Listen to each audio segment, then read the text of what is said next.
Assalamualaikum warahmatullahi wabarakatuh. Selamat datang di Intan Purnomosari Channel. Teman-teman, pada pembahasan video kali ini saya akan menjelaskan atau berbagi tentang latihan soal MOOC P3K. Dan soal ini adalah soal yang kemarin di-share dari teman-teman kami yang telah melakukan tes untuk evaluasi akademik MOOC P3K ya.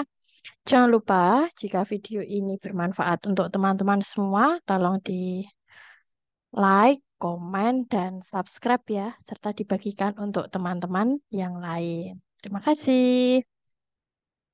Soal nomor 1. Yang manakah di antara panduan berikut yang merupakan kode etik ya, kode etik dan nilai berorientasi pelayanan. Nah, di sini kata kuncinya adalah berorientasi pelayanan, teman-teman. Yang termasuk berorientasi pelayanan itu adalah melakukan perbaikan tiada henti. Nomor 2, sebutkan yang bukan merupakan fungsi ASN. Jadi fungsi ASN itu ada 3 ya. Yang pertama kita sebagai pelaksana kebijakan publik. Yang kedua sebagai pelayan publik, perekat, dan pemersatu bangsa. Jadi itu adalah 3 fungsi ASN.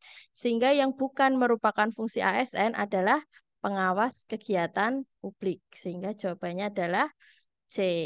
Oke, saya bersihkan dulu. Oke, kita lanjut ke soal berikutnya, nomor 3. Penyelenggaraan pelayanan publik dilakukan dengan menggunakan fasilitas dan sumber daya manusia yang dibiayai oleh warga negara melalui pajak yang mereka bayar ya. Jadi penyelenggaraan pelayanan publik baik itu semua ya, sarpras, terus fasilitas dan sumber dayanya termasuk ASN itu kan juga dibayar melalui pajak. Itu merupakan prinsip apa? Nah, itu merupakan prinsip akuntabel. 4. Dalam memahami dan memenuhi kebutuhan masyarakat, kedudukan masyarakat dalam konteks tersebut adalah, nah di sini mudah, kata kuncinya kan memenuhi kebutuhan masyarakat. Jadi seorang ASN itu kita memenuhi kebutuhan masyarakat. Maka kedudukan masyarakatnya sebagai apa? Kalau ASN yang memenuhi kebutuhan masyarakat, berarti masyarakat itu sebagai penerima layanan. Lanjut di soal nomor 5. Menurut A. Imanto, siklus layanan dimulai pada saat titik-titik dan berakhir pada saat titik-titik. Nah, jadi siklus layanan itu dimulai pada saat apa? Ya, saat konsumen mengadakan kontak pertama kali dengan service delivery system. Ya, jadi pertama kali dia kontak pertama kali dengan service delivery system dan berakhir sampai dengan selesai jasa tersebut diberikan. Ya. Lanjut nomor 6. Pegawai ASN dapat diandalkan dalam memberikan pelayanan.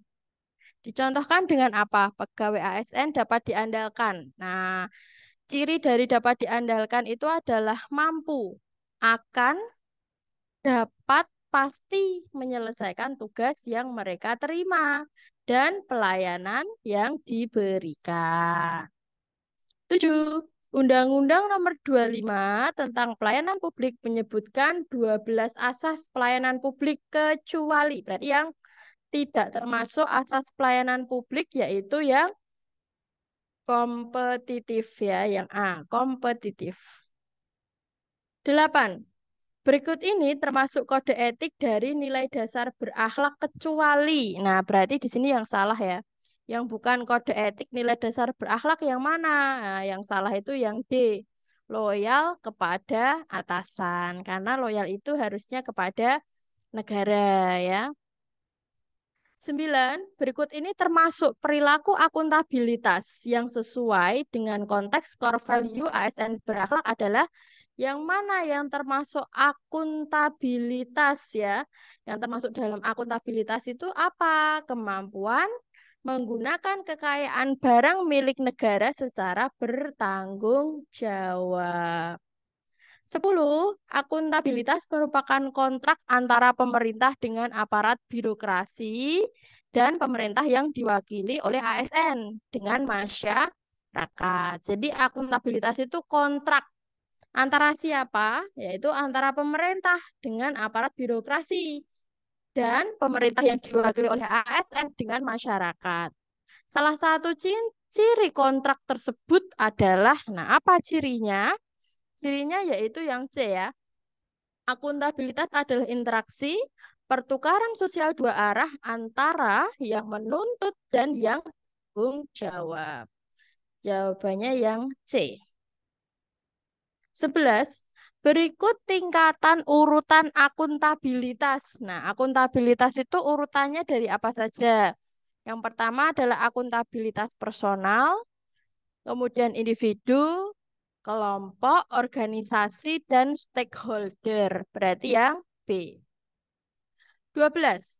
Pilihlah pernyataan yang paling tepat. Mana yang paling tepat? Yaitu yang A ya, akuntabilitas personal itu mengacu pada nilai-nilai yang ada pada diri seseorang. Nah, itu namanya akuntabilitas personal. Contohnya kejujuran, integritas, itu akuntabilitas secara personal. 13. Sesuai Permen PAN RB nomor 38 tahun 2017 tentang standar jabatan ASN, bahwa setiap ASN perlu memiliki 3 jenis kompetensi dalam pelaksanaan tugas jabatannya. Apa saja ketiga kompetensi itu? Yang pertama adalah kompetensi teknis, yang kedua kompetensi manajerial, dan yang ketiga adalah sosiokultural. 14. Pernyataan di bawah ini menggambarkan perilaku kompeten ASN untuk meningkatkan kompetensi diri yang relevan. Tepat yang mana? Ya, yang ini opsi A, B, C semua benar ya. Jadi meningkatkan kompetensi diri untuk menjawab tantangan yang selalu berubah-ubah. Meningkatkan kompetensi adalah apa? Adalah eh, diperlukan, diutamakan untuk jabatan strategis di lingkungan ASN. Adalah keniscayaan bagi ASN. Adalah diperlukan jika disyaratkan dalam jabatan, tugas jabatannya. Terakhir nomor 15, sebagai ASN membiasakan belajar hal yang baru dan lakukan secara terus-menerus dalam proses belajar disebut dengan learn. Oke, teman-teman, sekian ya 15 soal yang saya bahas. Jangan lupa untuk di-subscribe karena saya akan terus membuat video-video tentang latihan soal MOOC. Tetap semangat, teman-teman. Wassalamualaikum warahmatullahi wabarakatuh.